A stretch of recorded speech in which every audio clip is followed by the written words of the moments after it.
The last session for our time together today is building an intergenerational church.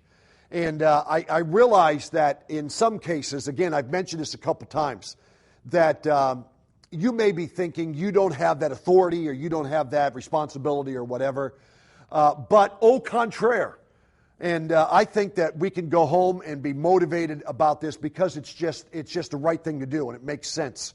And I believe that if we want our kids to grow up and go on for God, that it's imperative, that it's essential, as I put on the book title. So I want to talk with you about that. It is basically more ideas, more practical stuff, and there's a lot that I need to cover. And so I am going to go rapid fire through some sections. And so yeah, look at the resources. You're welcome to download the PowerPoint and fill in the blanks if that's important to you or whatever. And so yeah, let's dig in. One of the books that I read, which I think is pretty motivational on this topic, is a book that's called Together. Adults and Teenagers Transforming the Church.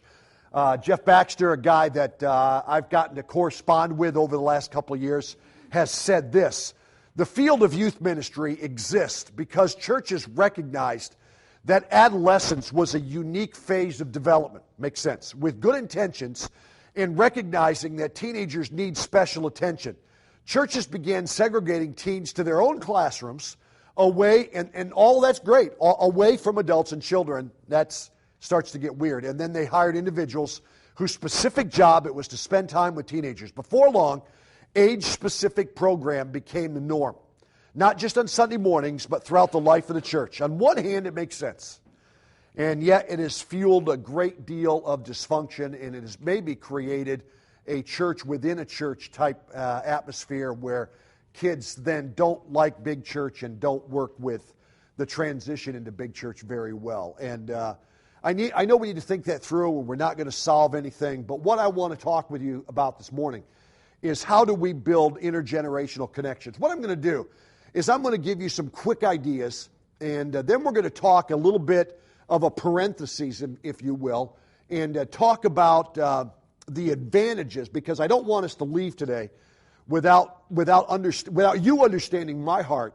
and that is there are several advantages to youth ministry which I think can be implemented into the life of the church. We'll talk about that, and then we'll come back and we'll finish off with more like, well, what do we do now? And so that's kind of the strategy for today. First of all, let me again remind you of the notebooks that I handed out. If you will look, first of all, on page 20 in the notebook, there is a chart there that has some rough ideas on one generational ministry, multi-generational ministry, but also then intergenerational ministry.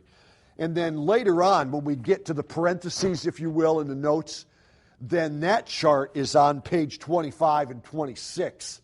And I'll try to highlight that when we get to that section as well. Okay, but what do we do now?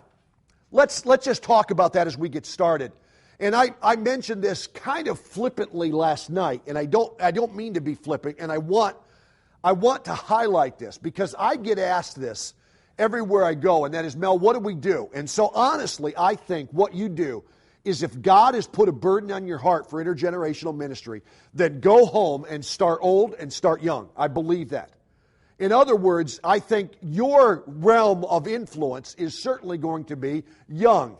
And so encourage your young people to let no man despise your youth, but build relationship with senior citizens. Show them that you care. Show them that they are valued. Show them that you are listening to their voice. All of those things, that they're not out to pasture, that they have value. But also, I think, utilize your influence at home, and that is take advantage of opportunities to start old. And here is where I would start, and that is motivate and train adults to pray for emerging generations. And I honestly, that is, be intentional, be specific, be explicit, or it won't happen.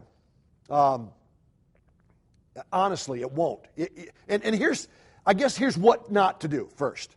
And that is go home and stand up when you make announcements in the morning service and say, hey, listen, old people, you need to pray for the kids. No, that's not it. That's like coming up to your church and say, God bless the missionaries. Well, who are you talking about? Let's be more specific than that. And so, in other words, go to them and challenge them specifically. Take a few moments wherever it is that they meet. Probably your church has some kind of senior citizens something or other. And I would say start there and go talk with them and encourage them by name to pray specifically for younger people in your church. And notice one thing before I get off this and fail to notice this, and that is on my slide I highlighted 4 and then underlined that. I don't think it starts, that's down the line a little bit, that what you do is you go home. Please hear me on this. I don't think that what you do is you go home and say, what I'm going to do is schedule an intergenerational prayer meeting and get them to pray with each other. That will probably be too much of a threat to start there. Now, I'm going to talk to you about that. And I've been in some cool intergenerational prayer meetings. But in the beginning, that might be too much of a threat. And rightfully so. There is an intimacy in prayer. And let's be honest enough to admit that it may not be well done. It may not be what you want originally. Is that fair to say? And I'll talk with you more about that in a moment. But pray for emerging generations. So here's what I'm suggesting. Go to the senior citizens class and beg whatever it is you have to do. And that, I'm not kidding you. I was in one church that they honestly, I'm not sure even how I feel about it. I'm just going to tell you. They paid senior citizens to pray. I'm not sure I would do that, but the church did. It was kind of like the widows on the list thing in 1st, 2nd Timothy. But they did. They had them come. They had the old ladies come to the church, and they gave them a stipend to sit in a room and pray. I thought that was a little weird, but I was in a church that did that. I was in one church. I think this is the coolest idea, and I think I put the idea in the book, that the youth pastor in this one church actually made up baseball cards of every kid in the youth group. I love that idea. And with a digital camera and had the picture and gave the baseball cards, went to Staples or Office Max and bought those card things and printed them on the printer. And the day I was there, it was really, really cute. The senior citizens were, I'm not kidding you, they were doing like, I'll trade you 1 senior for 2 freshmen. It was really cute. And I have been in other churches that give them a list. Here's the list of all the teenagers, or here's all the list of the incoming 7th graders, or here's a list of all of the graduating seniors, and here's where they're going to go to college, and here's their address in college. Send them cookies, send them a care package or whatever, or write them a note every so often. Send them money. What a great idea. And those kinds of things. But be specific. What don't do is go home and say, pray for the kids. But give them names. And it is amazing. Do you ever go to a different church and start praying for missionaries you don't know? And then by the time you meet them, you feel like you know them because you've been praying? Honest to goodness, this is bigger than you think. And that is by praying for somebody specifically. And honestly, you're going to have to do the work on this. And that is, God will put a burden on the senior citizens for the kids, that because that's what happens with prayer.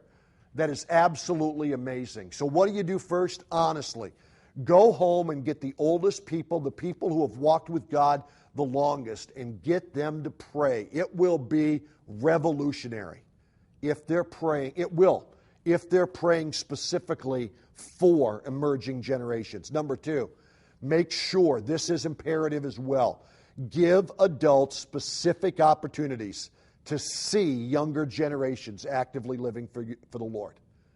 To see. Let no man despise your youth, but be an example. I've said this is, I think, the 3rd time. That cannot happen in a vacuum. There has to be an example, there has to be exposure. One of the things that I love when Tim Augram was a youth pastor, and he had me in to speak, and I spoke at his church, And one of the things that he did, when Tim was a youth pastor, he actually taught the senior citizens Sunday school class.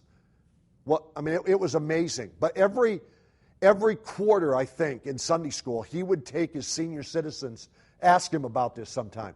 He would take his senior citizens on a field trip to the youth department and have them stand in the back, no kidding, during the worship.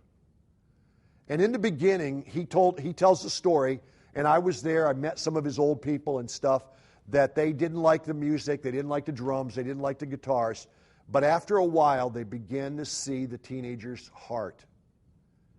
And then the church went through a building program and wanted to build a new youth room with a stage and sound system and all of that. The senior citizens were the ones that gave all the money for that.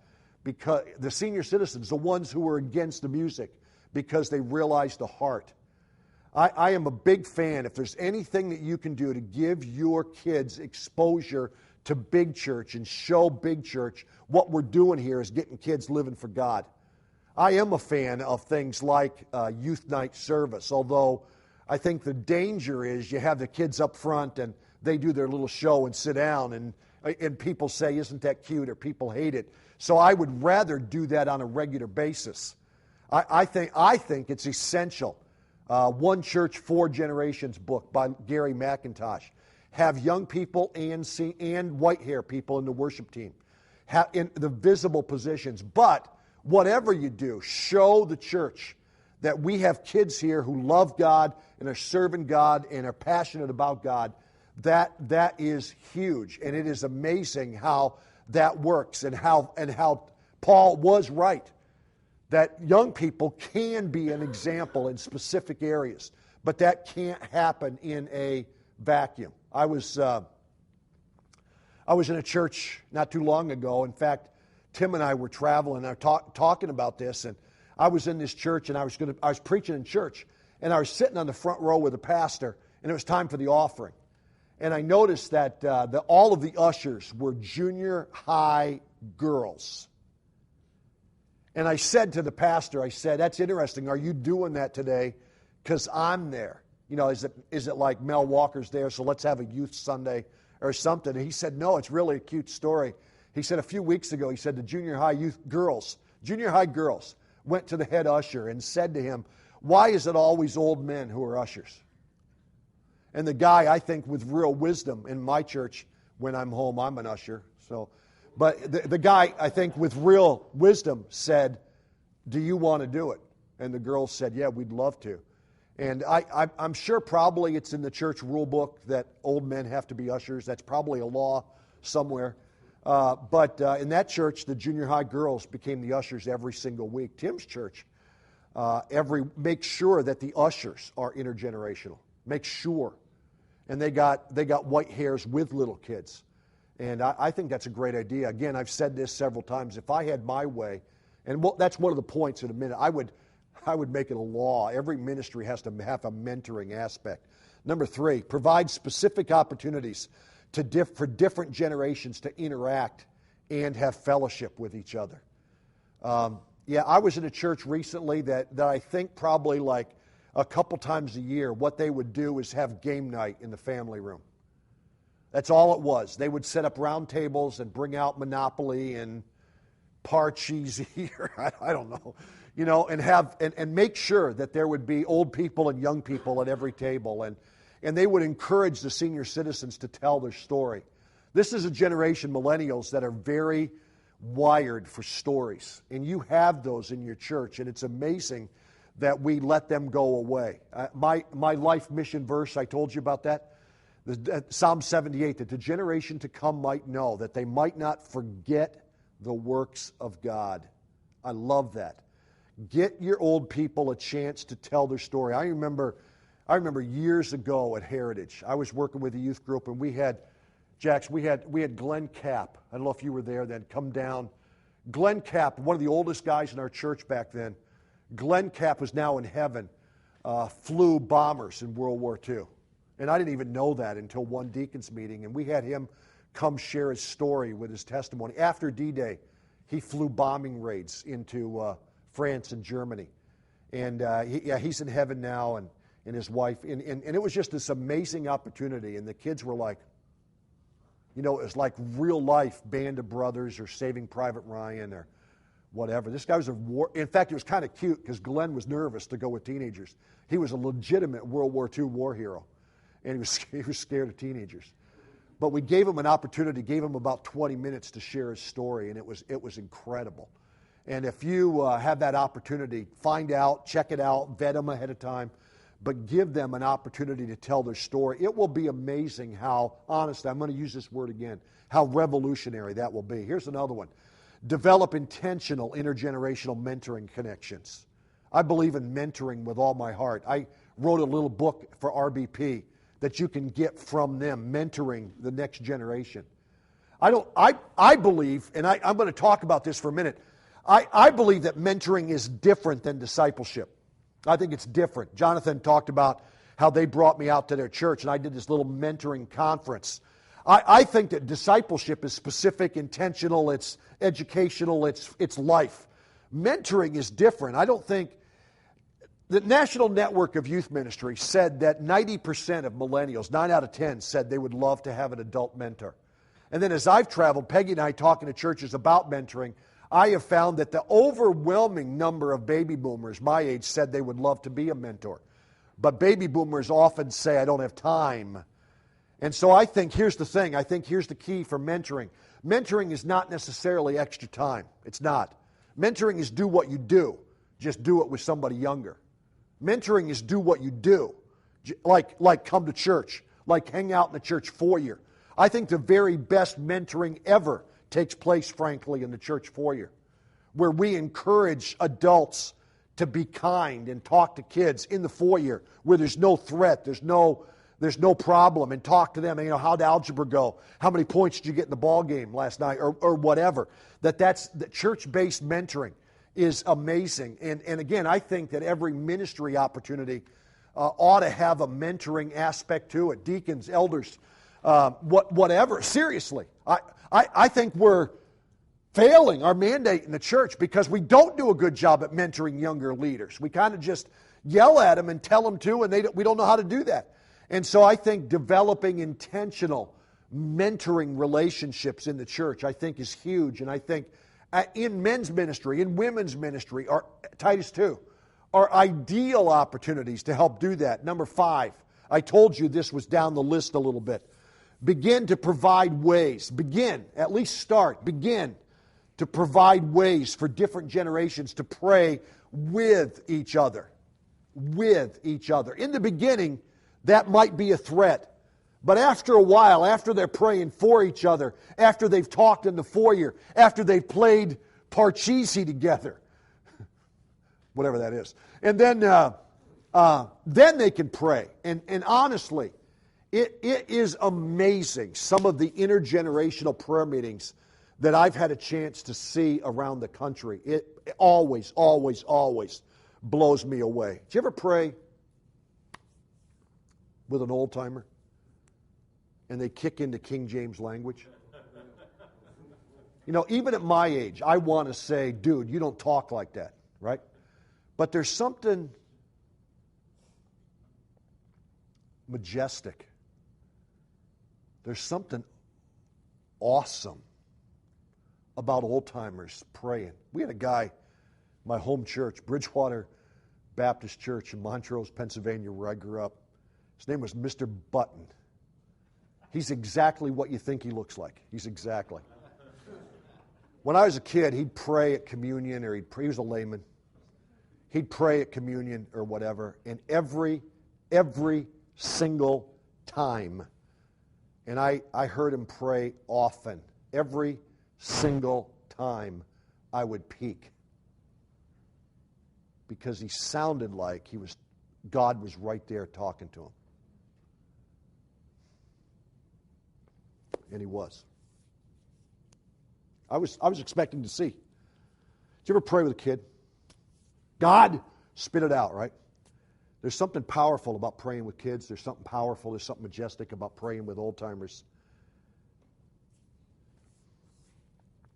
And we don't do it. Trends around the country.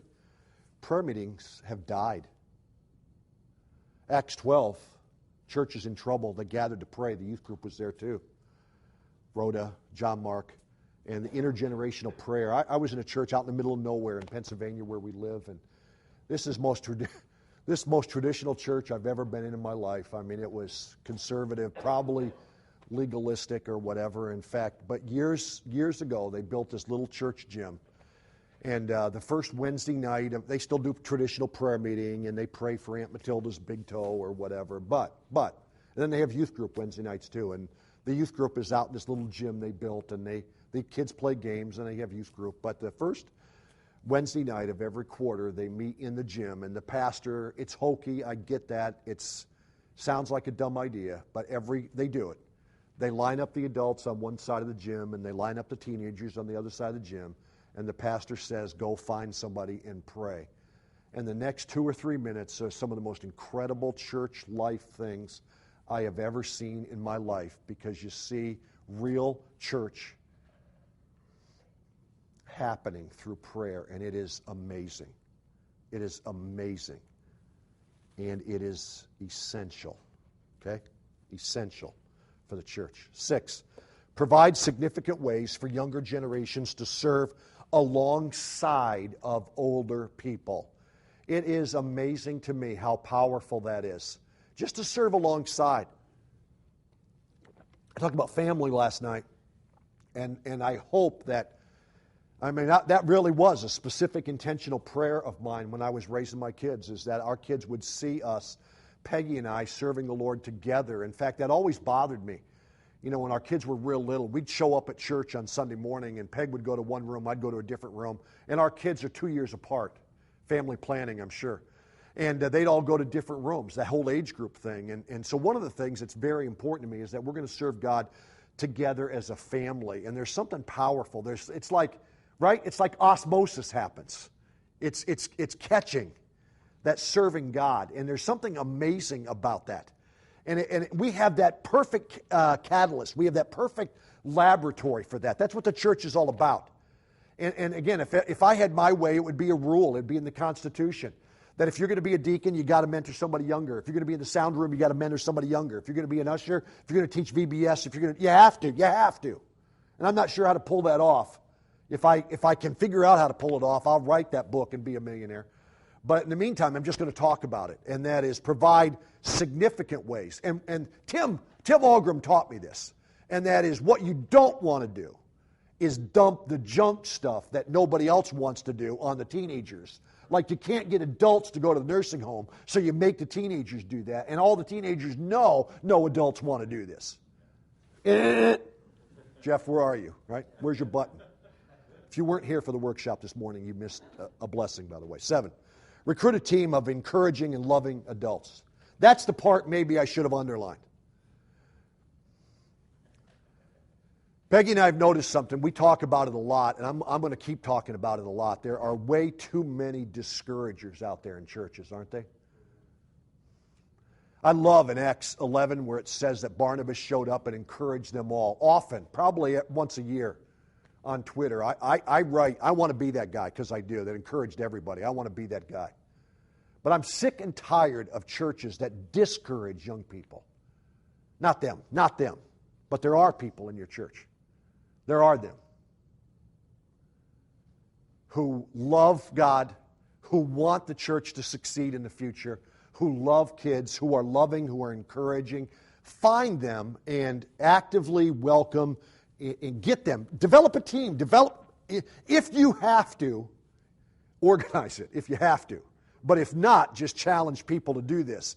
And that is every year when the kids graduate from high school, encourage a team of loving, active, godly, encouraging adults to just welcome them into the adult life of the church. Some kind of rite, R-I-T-E, of passage. And encourage them. Maybe it's a party, maybe it's a wilderness trip, maybe it's a social, maybe it's have everybody over at the house or whatever. But build that transition. On the website, there's a workshop notes where I talk about that transition more, and I could give you more, and there's more suggestions about that in the book, by the way. But that is huge. Chap Clark, who again we've had at our conference, he probably is the leading thinker, the leading voice in youth ministry today. In his book, Hurt, classic book, honestly, and Hurt 2.0 is out now too, so honestly, probably, I think probably the last 10 years, Hurt 2.0, probably the best youth ministry book. Make you think. But he says this, in most churches, when adolescents leave high school, there are few programmatic options available for them, much less a welcoming community that is committed to bring them into the life of the body. That 5 adults for every single kid type thing. So how are you doing in your church on a welcoming committee? How are you doing with that? That what our job is to encourage graduating high school kids. I think a typical church that I've been in, seriously, we stink at transitions. From children into youth ministry, from youth ministry into young adult, from young adult into the Fat 40s group, and then we're not very good at helping people transition out of the adults into the seniors groups either. We're not very good at that. We can't quite figure out how to do that. And so maybe just being intentional and finding those people who are welcoming and encouraging. I think there is a missing age group in church, the magic of Microsoft PowerPoint. And that is the young adults. And in the book, there are suggestions about young adult ministry, and I've been blogging about that and things as well. But that welcoming community idea, I think it's imperative. Now, here's the parentheses today. I want to share with you 13, I'm not kidding you, like machine gun things. I have thought about this, and what does youth ministry do right? When I first started my research, some of you reminded me that you were there during this process at different things. When I first started thinking about intergenerational ministry and those kinds of things, and I first started reading Barna and and Tom Rainier and those other guys who wrote about kids leaving the church, and all. My journey, probably 10 or so years ago, maybe even a few more than that. And I started talking about it in my workshops, and I remember I was in a church in Michigan, and I was talking to youth workers about kids are leaving the church after high school and stuff like that. And a youth pastor raised his hand at this point of the conversation and challenged my thinking that I actually put this in the book because I love what he said. And his question was this: Mel, do you think maybe that youth ministry has it right? And one of the reasons why kids hate big church is because youth ministry had it right. And then the big church needs to incorporate. And I've thought about that a lot over the years. Facetiously, when I was teaching at Faith and at BBC, I used to tell my students facetiously that if senior pastors ran their churches like youth pastors have to run their youth groups, we'd probably have growing churches all over the country. And I was somewhat facetious, and I'd smile a big Mel, cheesy grin. But I'm not sure I'm facetious. I'm not sure I am.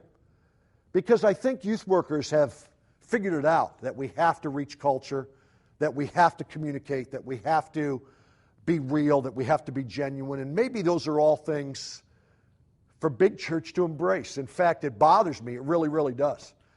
That in a lot of churches, I was in a denominational church out in the Midwest, the biggest church in that specific denomination.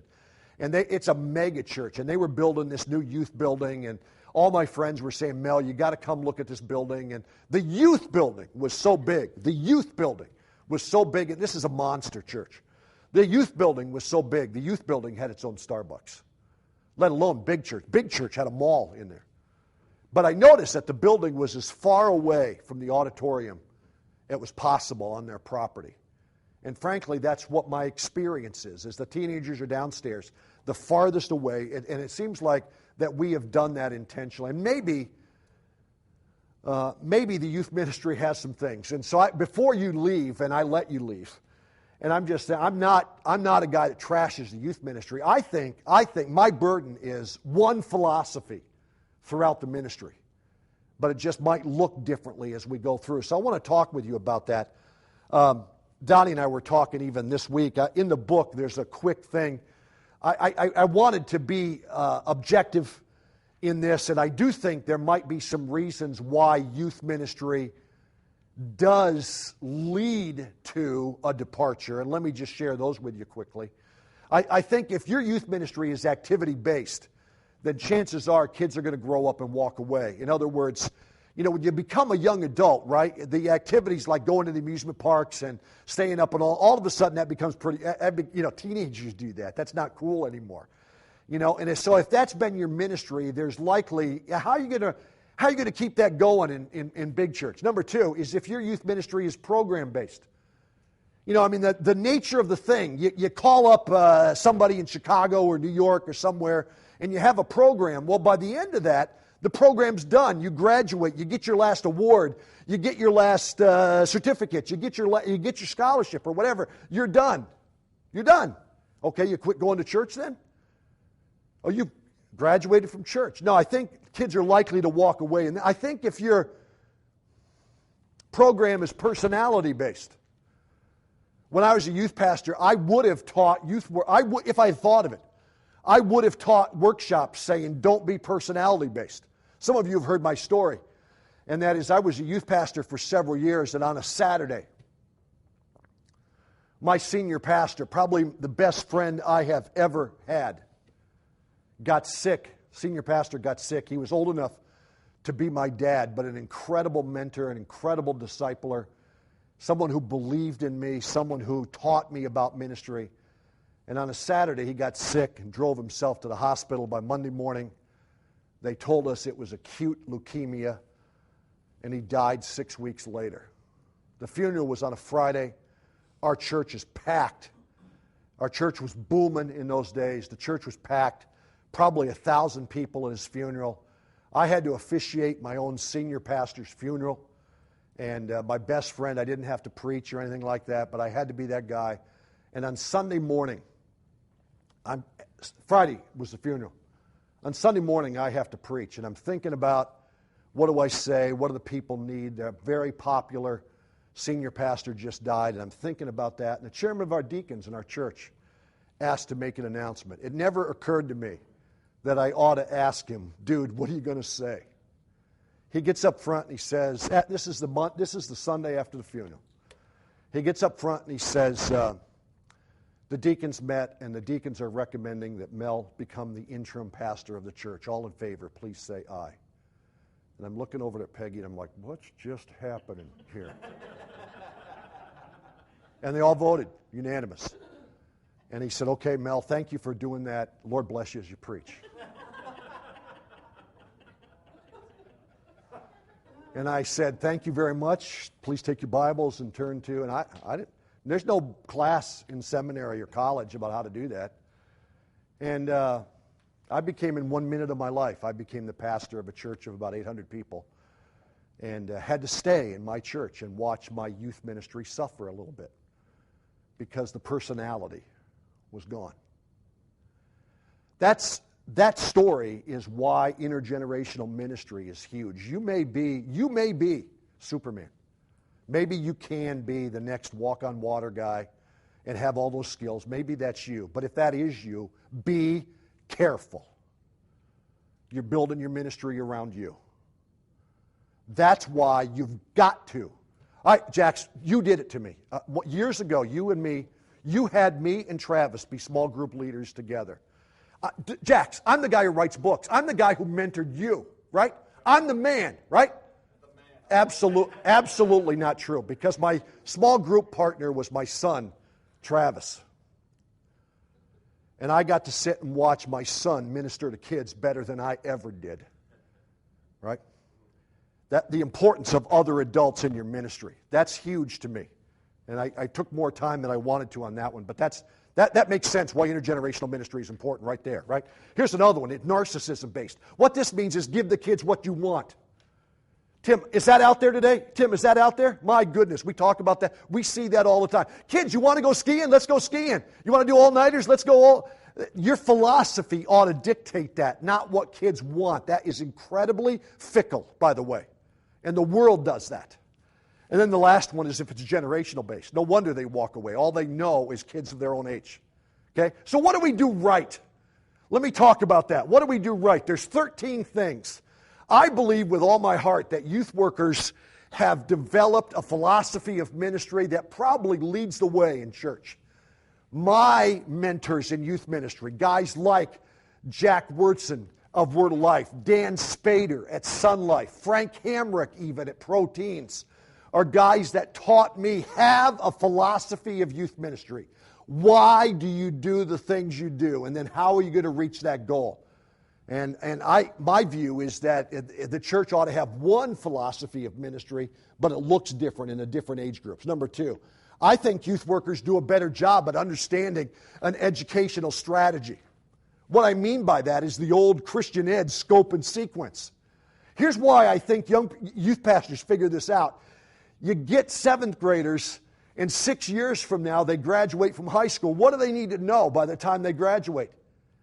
The danger of youth ministry is that it's a terminal program. They leave you. The great thing about youth ministry, it's a terminal program. It shows you.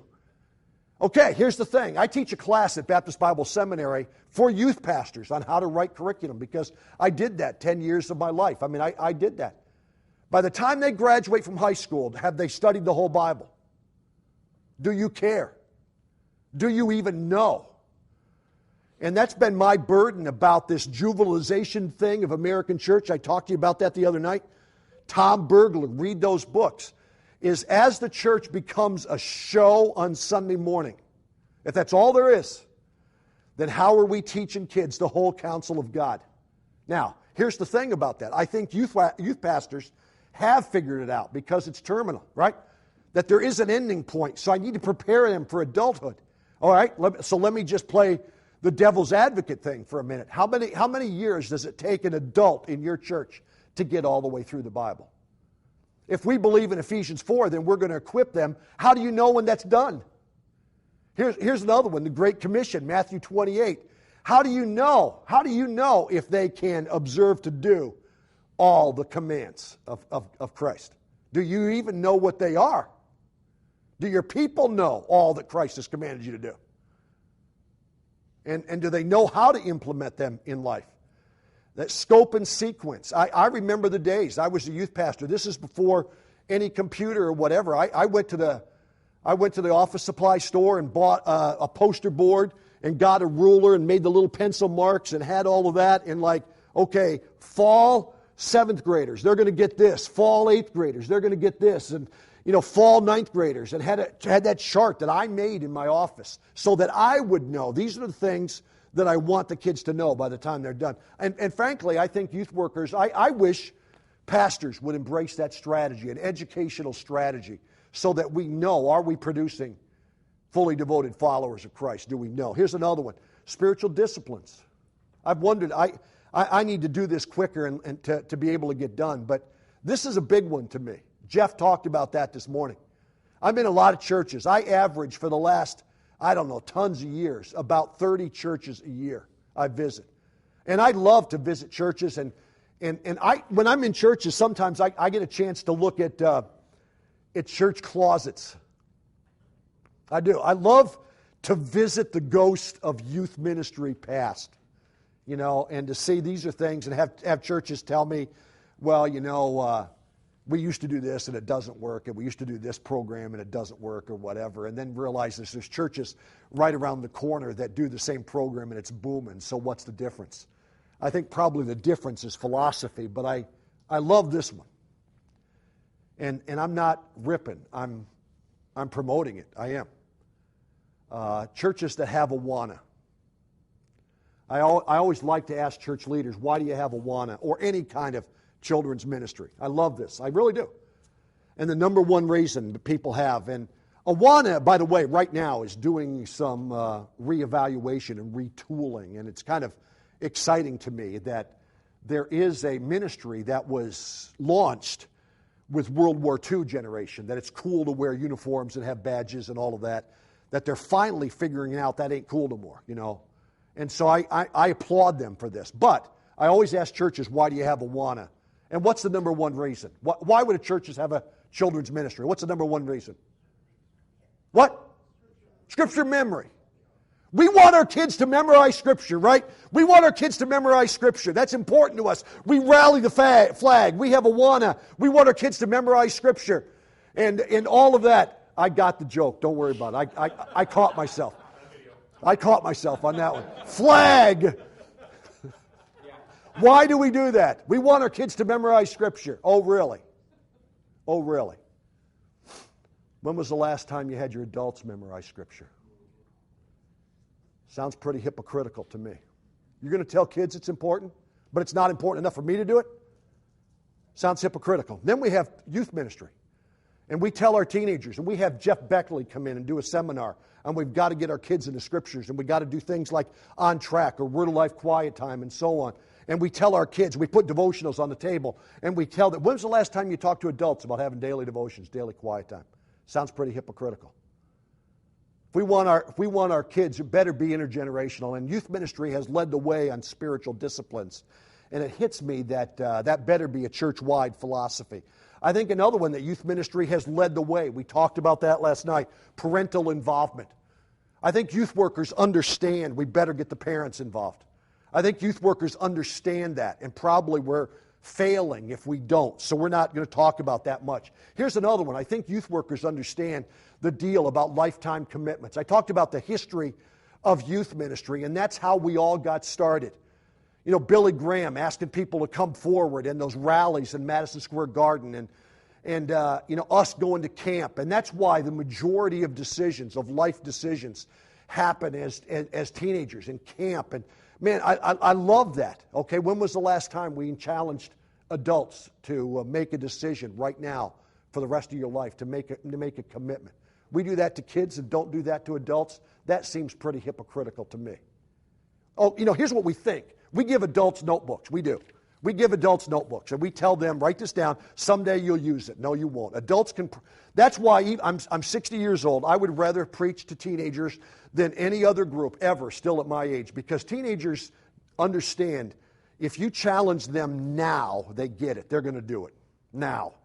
Adults think, someday I'll look at it. You're a liar. We won't. We process. We put it off. And I think youth ministry has it right. I think youth ministry understands. Jeff talked about this verse, James 1:20, be doers of the word and not hearers only. I think adults here someday do this. Teenagers, let's do it now. Number 6, I think one of the things that youth ministry has led the way, praise God, for genuine worship. The worship movements of Passion or Chris Tomlin or those kinds of things has led to a resurgence of worship. And then, but you look back in the history, doing the book, I read, because I grew up in this era, I read that Percy Crawford's biography, the Young People's Church of the Air, and back then the youth chorus books, and those kinds of things. And maybe historically youth ministry has led the way, and I'm thankful. I think youth ministry has led the way with big church to honor worship, real worship, not just a show, not just light show and smoke, and not that, but real worship. I think youth ministry has led the way on that. I think another one, I think youth ministry has led the way on time away from life, camping and retreats. These guys aren't paying me to say that. Dave, we didn't have a talk about this, right? I think youth pastors understand it's good to get kids out of Dodge. It's good to get them away from media and take them to an island where there's no cell phone service. That's not true, but I mean, get them away from that. Get them, not us, right? Yeah. Get them away from that, where the media and life and home and those kind. Christ did that with his disciples, and I wonder, why don't we do that much with big church? I wonder that. I think Christ modeled that for us, and I think that's more powerful. Get them out of Dodge and get them in nature. I don't model this much. I get that, but every fall comes around, and the Monday after Thanksgiving, I go deer hunting. I think the only reason I did it is because my dad did it, but and I'm not very good at it. But it's very good for me to sit in the woods without my phone sometimes and pray and think and see nature and every now and then shoot Bambi. But That's time away, and I've wondered about that, and wondered why big church hasn't embraced, and some are, certainly. Here's another one. I think youth ministry understands fellowship with peers. I think all of us love that. Kids love getting together with other kids, right? One of the things I've noticed is how in the church, the 21st century church, fellowship is de-emphasized, hanging out with each other. I think small groups maybe, but all that does is create a little clique maybe, and we don't have fellowship. We don't do the church suppers where my dad, the Jim Walkers of life, would show up and throw away the dirty tablecloths and get to know people that you don't know very well. And, you know, we have 4 or 5 services on Sunday. You don't get to know people. And youth ministry, I think youth workers understand it's good to get kids together. You go to camp, you go to teen leadership conference, you go to New Hope. It's good for kids to get together with other Christian kids and to meet non-Christian kids. That's a very good thing, and that brings us to the next one. I think the history of youth ministry has taught us. I think youth workers understand evangelism. We've got to reach kids for Christ. 90% of kids, 90% of people in America, according to Dave Ron, 90% of people in America, I got saved when I was 5 years old, Child Evangelism Fellowship. 90% of people in America get saved before they're 18. I think we understand we've got to reach kids for Christ. How many of you youth pastors have ever done coaching or any involvement in a public school? Raise your hand. See, I think we get that it's imperative to reach our community, and the way you do that is through the high schools and to every high school in America. By the way, every high school has budget problems. Whatever it is that you do, you can probably volunteer and get an in the high school to do that. And it's amazing to me. Tim with coaching, Jason with coaching. Don does purity talks in public high schools. He volunteers for that. And now he's on the agenda for that. It's amazing. Brian Wagner helped us start Vision for Youth. He was the first guy I knew that knew how to do desktop publishing with PageMaker and all of that. So he volunteered. He wasn't going to go, coach the football team. That's not Brian. But he volunteered to be the yearbook advisor, didn't he, Tim? Amazing opportunity because he knew how to do desktop publishing, evangelistic opportunities, and to have events to share the gospel. I think another one is, I think youth pastors understand the importance of ministry and service. Church isn't just come to a lecture on Sunday mornings. And so we take kids on missions trips and we have kids do work days. And our churches do that as well. But I think youth ministry has led the way. I think another one that youth ministry has led the way on is accountability. I think youth pastors understand. That positive peer pressure is a good thing. That there's something that is incredibly special in youth ministry where it becomes the thing to do here is the right thing. That what we do here, Dwight Peterson, Luke, your dad taught me that more than anybody else, that what we do here in our youth group, if you're going to come to youth group at First Baptist Church, what you're going to do is you're going to do devotions. And that it kicked in. It's like, okay, I'm going to do that. Or where it's outreach, or it's where it's go to this thing or whatever. It's amazing how that works in youth ministry. And I think that accountability, and that is we're part of a body. We are accountable. And when we hurt we do hurt other people. What I do hurts other people.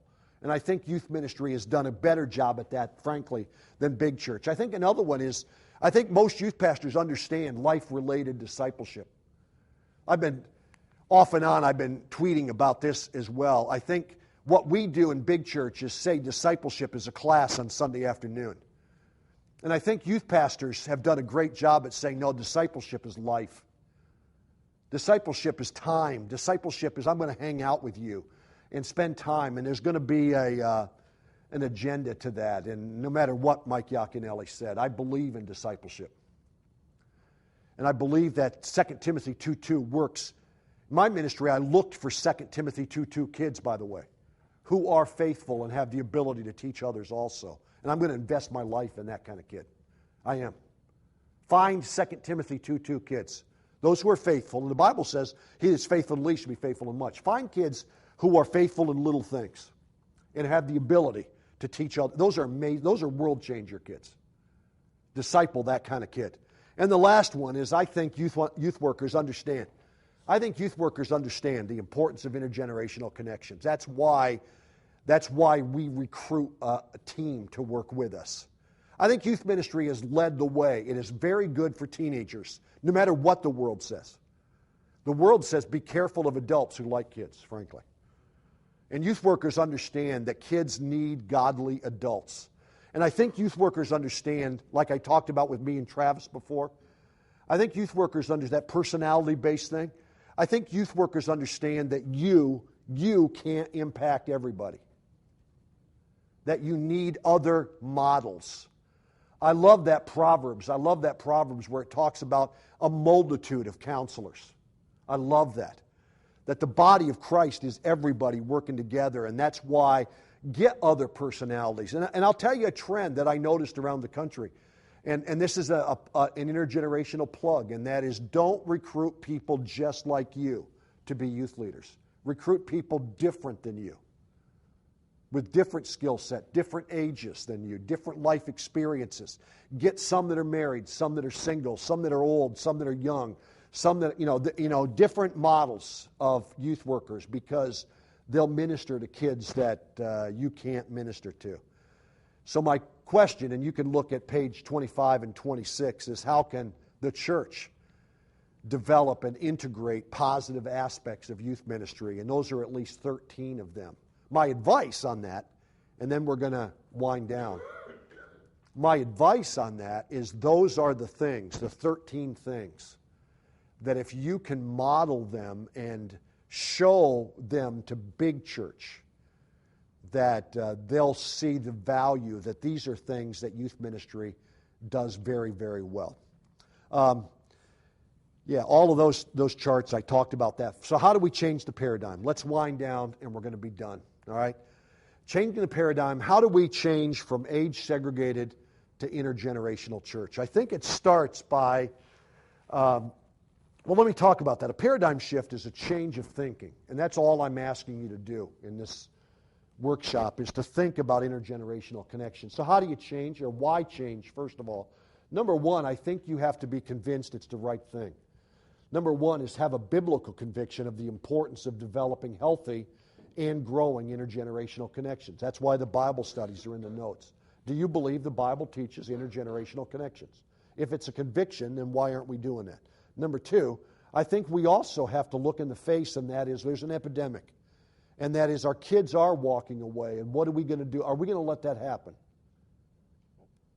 And my prayer is, me personally, and also everything, what I do and say and write is I want to challenge people for that.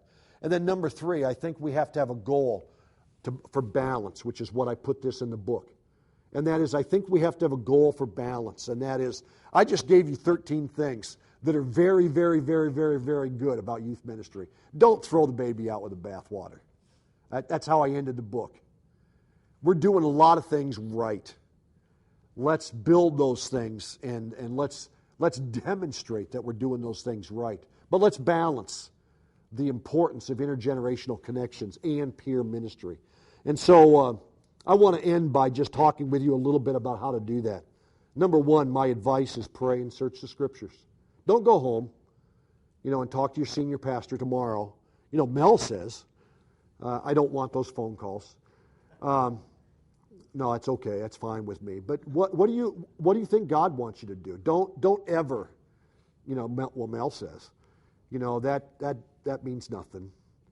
What does God say? Start there. I think that's important. Number two is do whatever you can to motivate. That's where I start, motivate, and then train your church's leadership team. And I'm not talking about a new program. I'm just talking about, be excited about intergenerational connections and do what you can within your sphere of influence to work with a leadership team. Okay, so the question is, well, what if you don't have access to those guys? Okay, start with your leadership team. Okay, maybe you can't go into the next elders meeting and say, now listen, here's what we're going to... Maybe you don't have that role, but you have a team. Get your youth leaders, get your small group leaders, and say, okay, here's where we're headed, and here's why. Then you can get out Mel's notes and talk to him about some of those things. 3, establish a church-wide intergenerational philosophy. Show your senior pastor the videos or give them my book. I'll sell it to you at a discount. And talk about why this is important. And establish a philosophy that what we're going to do here is we're not going to segregate by race or social structure, and we're not going to segregate by age only. I'm not saying throw the baby out with the bathwater. I believe in youth ministry, but there's a balance, and that has to be a church-wide balance. Next, I think, I talked to you about this last night, equip parents to be a success, spiritual success. Intergenerational ministry seems to me to happen best within a family structure because you've already got the mechanism, the parents involved and the parents' friends. But I think you're going to have a sell job on that. I asked you about that last night. You are going to have parents who don't trust you. You are going to have parents, the way it's going, you are going to have parents that don't want to send their kids to your youth groups because they think any other influence is bad. And you're going to have dysfunctional parents. Believe me, you are. So you're going to have your hands full. But that doesn't mean it's not right. And that's equip parents. It's hard. It's really, really hard. But to raise up a generation of parents who are on your side and so on, that's huge. Another one is start slowly. Start slowly. And begin by asking significant people to begin that process. Start slowly. And begin. How do you do? Don't go home and say, okay, all of a sudden, here's what we're going to do that. But here's what you do, is get key people involved and get them to be mentors. I believe in mentoring. I believe in youth leaders and small group leaders. I think mentoring can be another whole level of intergenerational connections. And I write about that in that little booklet. And there's a chapter in this book about mentoring as well and how that works. And some of us here have done a lot of work about that. But that's how it starts, and that is get significant people involved and get them to involve in the process. And then certainly, where do you start? Start old, start young. But encouraging emerging generations. Let's change the future. Let's change the future. And the way to do that is by starting young. Let's change the future, and let's encourage, let's model intergenerational ministry so that the future is different than the traditions. I talked to you about that the very first day than we have now. Let's shatter this segregated thing and realize the church is one thing, one body. But it's all about reproducing in the lives of the next generation. Here's another. You can go home and begin intentional mentoring. That deal about ministry leaders and stuff, you can do that. Even if nobody else is doing that, you do that. Take every opportunity to build into the life by being a mentor. Start in the foyer. Do what you do. Just do it with somebody younger. And then encourage other people to do that too. Just start talking about it. Preach on Titus 2 if you can. Preach on 1 Thessalonians 2. Those key passages that talk about that. And I think another one is expect intergenerational serving. I said if I had my way, I'd make it a law. I don't know how to do that.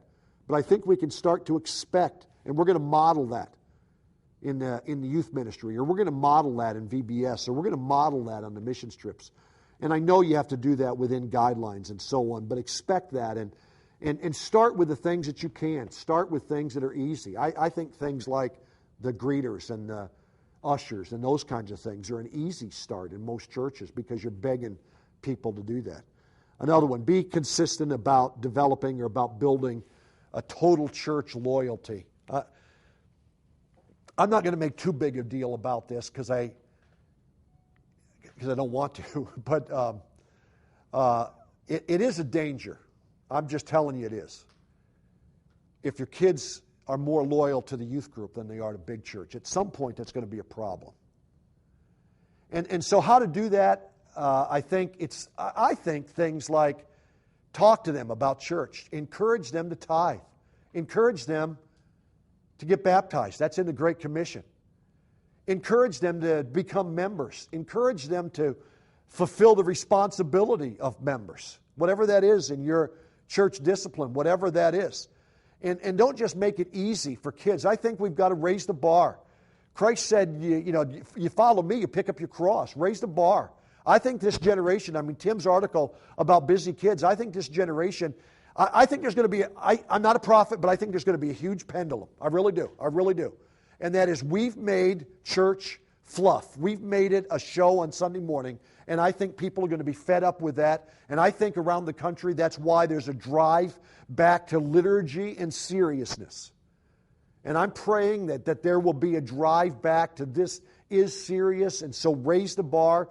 And Christ requires something of me to be a disciple of Christ. He does. And it's not just fluff. Make it hard. So you work with busy kids. You work with athletes. They can't come to your thing because they got basketball practice. Then do something early morning. They're the kind of kids who will get up early because they're disciplined kids. That's exactly what Tim's article says. They're the kids that you say, I'm going to do this extra. They're the kind of kids that says, I'm in. If it's serious, I'm coming. If you say it's not serious, I'm not going to worry about that. But if you say it's serious, that you're willing to get up early, you're willing to spend the extra time, you're willing to do this, and so am I. I'm in. I want to be a part of that, right? That's what this generation is. And so it costs something to be a follower of Christ. We've told people it doesn't. The easy believism garbage. Am I railing? Okay. There's 7 things. Specific ways. You guys do this well. Find adult youth leaders. Recruit teams that are different than you. Number 2, have adult-led small groups. If I had my way, I'd work on intergenerational small groups. And I have some concerns, and we can talk about that privately, but that's a way to have intergenerational connections. Another one is mentoring. Number 4 is intergenerational ministry, the serving back and forth. Another one is get godly adults to share their story. That's big. Get other adults to come down to youth group. Other adults just share their story. It's amazing how that will connect. Encourage intergenerational fellowship. Have a dinner, have game night. Encourage that, and then give exposure to other generations. And let no man despise your youth. Give exposure, and to do those things, I think we can encourage intergenerational connections. I ended the book, and I'm ending, to Him be the glory in the church throughout all generations. And I believe that's, as Christ tarries, that's our mission and that's our responsibility, and I think these are ways we can do that.